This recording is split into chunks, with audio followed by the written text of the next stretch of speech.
can see it. This place is insane. It's beautiful. It's super calm. It's peaceful. And there's so much space also to sit, to talk. I think, yeah, it really facilitates like discussions.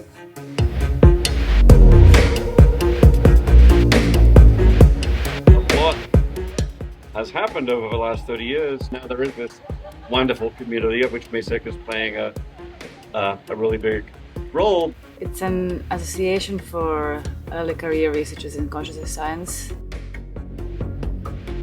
I think we all want to belong somewhere.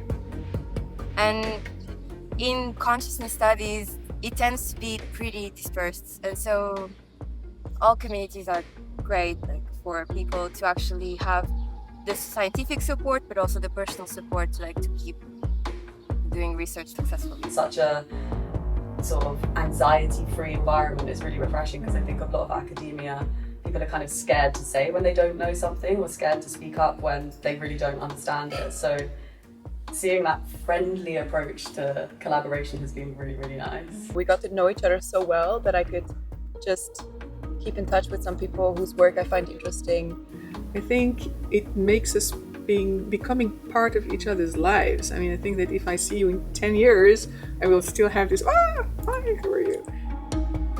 I grew up studying consciousness, being the only woman everywhere I was going. So it's really nice to, see as many women as men. We had some people who are definitely hardcore functionalists, but then you've also got some panpsychists in the group, So it's a very broad mix, and also different backgrounds as well, like computer science and philosophy and neuroscience. The fact that we are all gathered here, we are all eating together, we are all involved in similar activities. It just facilitates discussions beyond the lectures, beyond the discussion groups, and just over the dinner table. I really like this kind of mix of quite strong, very, intense scientific content, and then more kind of opportunities to kind of discuss things in depth in between the students.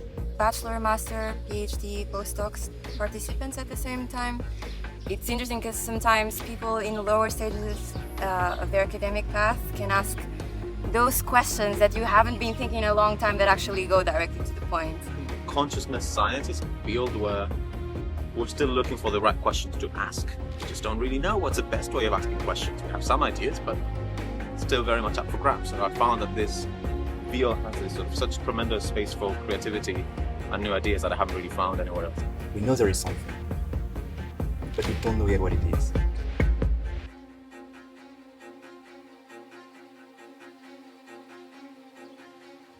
Not often that you get to do science in a place like this.